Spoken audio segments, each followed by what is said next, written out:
Assalamualaikum warahmatullahi wabarakatuh. Alhamdulillahirabbil alamin wa bihi nasta'inu umurid dunya waddin. Wala haula wala quwwata illa billahil aliyyil azim. Allahumma faqihna fid din wa 'allimna ta'wil. Baik, langsung saja di sini saya akan menjelaskan tentang surat Asy-Syarah Ibnu Asyur dalam tafsirnya, yakni Tahrir wa Tanwir. Sebelum kita memasuki tafsirannya, langkah baiknya kita mengetahui sedikit biografi tentang beliau. Mengenai nama lengkap beliau, yakni Muhammad Thohir bin Muhammad bin Muhammad Thohir bin Muhammad Syadili bin Abdul Qadir bin Muhammad bin Asyur al-Andalusi al-Tunisi. Kemudian mengenai tahun lahir beliau, yakni pada tahun 1296 Hijriah atau 1879 Masehi. Kemudian wafat pada tahun 1393 Hijriah dan atau 1973 Masehi. Kemudian beliau lahir di Tunisia dan dimakamkan juga di Tunisia. Beliau lahir dari sebuah keluarga yang terhormat yang berasal dari Andalusi.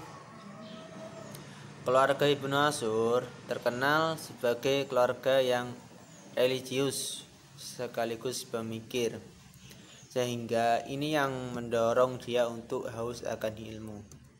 Kemudian langsung kita masuk ke kitabnya. Kalau kalian lihat kitabnya, di sini memaparkan tentang perbedaan nama surat.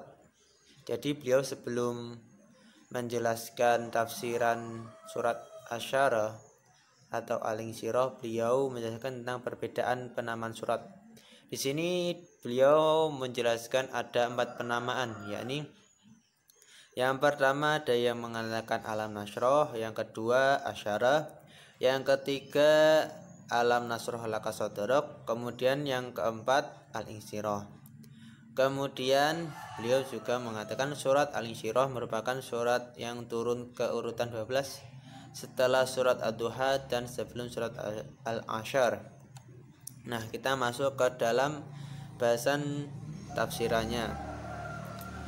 Mengenai ayat pertama, A'udzubillahi minasyaitonirrajim, Bismillahirrahmanirrahim, Alam nashrah laka sadrak, yang artinya bukankah kami telah melapangkan dadamu. Nah, dalam tafsirannya sebenarnya di sini dalam tafsirannya itu menarik ya, karena beliau memaparkan dari segi bahasa nahwu sarafnya, kemudian pendapat ulama, dan terkadang juga beliau juga menyisipkan hadis. Baik, di sini mengatakan kata asyarah kelapangan bermakna kelapangan jasmani. Diriwayatkan dari Ibnu Abbas bahwa ia menafsirkan asyarah tadi secara lahiriah sebagaimana dilakukan At-Tirmidzi ketika beliau mengeluarkan hadis pembedahan dada Nabi yang mulia yang pembelahan pensucian. Dada yang dimaksud di sini adalah perasaan batin yang terkumpul sebagai makna akal dan penglihatan. Kelapangan dada beliau merupakan kinayah kiasan atas semua nikmat Allah kepada beliau dengan semua obsesi jiwa yang suci dan sempurna. Di sini sebenarnya kalau di kitabnya membahaskan di sini adalah kata istifham, akan tetapi istifham di sini istifham yang tidak memerlukan jawaban, yang artinya kalau kita lihat dalam kata ini artinya istifham yang untuk menguatkan kalimat lain atau bahasan lain. Nah, mengapa bisa dikatakan seperti itu? Kan di sini mengenai melapangkan ya, bahwasanya Nabi Muhammad dulu kan juga pernah dilapangkan, yakni pada saat beliau dibedah dadanya. Kemudian yang kedua, ayat selanjutnya ini wa'uduna angkab sirok, dan kami telah menurunkan bebanmu. Dalam tafsirannya mengatakan ada pun menurunkan beban darinya, maka menghasilkan 2 perkara, yakni dengan hidayahnya kepada kebenaran yang menghilangkan kebingungan dengan tafakur tentang keadaan kaumnya. Kemudian yang kedua, dengan kecukupan perbekalan ditugaskan dunia yang disebutkan dengan orang yang menuntut. Ya, yang pertama yakni beliau diberikan hidayah, kemudian beliau itu diberikan kecukupan dalam menjalankan penyebaran risalah beliau. Kemudian ayat selanjutnya ini alladzi anqadha dhahrak, yang memberatkan punggungmu. Dalam tafsirannya mengatakan ayat ini menunjukkan bahwa beban yang diberikan oleh Allah benar-benar berat. Allah meringankan dengan menunaikan penyebaran risalah. Dengan demikian, dengan mudah Nabi dapat menyampaikan kepada manusia dan dengan jiwa yang tentram menghadapi tantangan musuh-musuhnya, walaupun kadang-kadang tantangan itu berbahaya. Dan selanjutnya warafa'na laka dzikrok, yang artinya dan kami tinggikan sebutan namamu.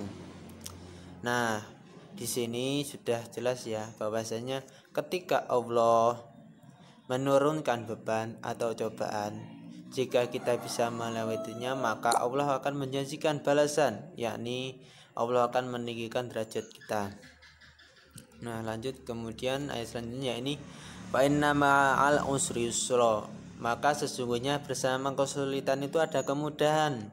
Nah, dalam tafsirannya, jika kalian mengetahui bahwa sesungguhnya kemudahan adalah teman yang menemani kesulitan, apabila kemudahan itu lawan dari kesulitan, maka penyertaan kemudahan dengan kesulitan itu menghendaki kehapusannya bentuk-bentuk kesulitan. Nah, di sini yang menarik adalah Allah itu menjanjikan bahwasanya sesudah kesulitan pasti ada kemudahan. Kemudian kata-kata al-usru, kesulitan ini adalah ma'rifat, yang artinya kesulitan itu hanya sedikit, hanya tertentu. Kemudian yusron ini adalah kalimat nakiroh yang artinya apa? Kemudahan itu bisa diraih dengan berbagai cara atau solusi dalam hidup kita bisa diraih dengan berbagai cara. Kemudian selanjutnya inna ma'al usri yusra, sesungguhnya bersama kesulitan itu adalah kemudahan. Nah, di sini indahnya bahasa Al-Qur'an ini bisa terlihat ya bahwasanya ayat yang pertama itu padahal sudah menggunakan kata-kata inna, akan tetapi kalimat ini diulang lagi padahal sudah jelas, kemudian dijelaskan lagi. Nah, ini menunjukkan bahwasanya penguatan adanya sesudah kesusahan pasti ada kemudahan. Jadi kalau kita susah, jangan terlalu memikirkan atau rendah hati atau susah banget atau sampai bunuh diri, itu jangan. Karena sesudah kesulitan kita yakin bahwa ada kemudahan dan itu bisa diraih dengan berbagai cara. Kemudian yang selanjutnya yakni fa idza faragta fansab, maka apabila engkau telah selesai dan suatu urusan maka tetaplah bekerja keras. Artinya di sini kita setelah selesai melakukan suatu pekerjaan untuk langsung mengerjakan sesuatu, jangan bermalas-malas. Kemudian wa ila rabbika farghab, dan hanya kepada Tuhanmu lah engkau berharap. Nah, di sini sudah jelas ya.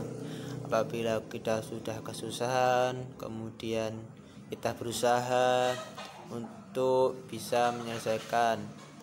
Nah, Allah pasti di situ akan memberikan kemudahan. Kemudian di sini sebenarnya juga secara tidak langsung Allah itu menegaskan agar kita itu tidak bermalas-malasan. Yang artinya apa?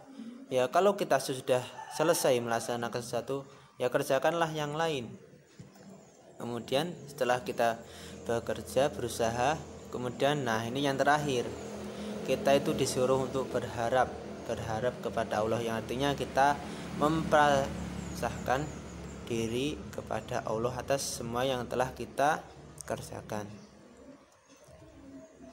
Mungkin itu saja yang dapat saya sampaikan mengenai bahasan surat Al-Insyirah dalam kitab Ibnu Ashur, yakni tahrir wa tanwir. Mungkin apabila ada kesalahan saya mohon maaf sekali.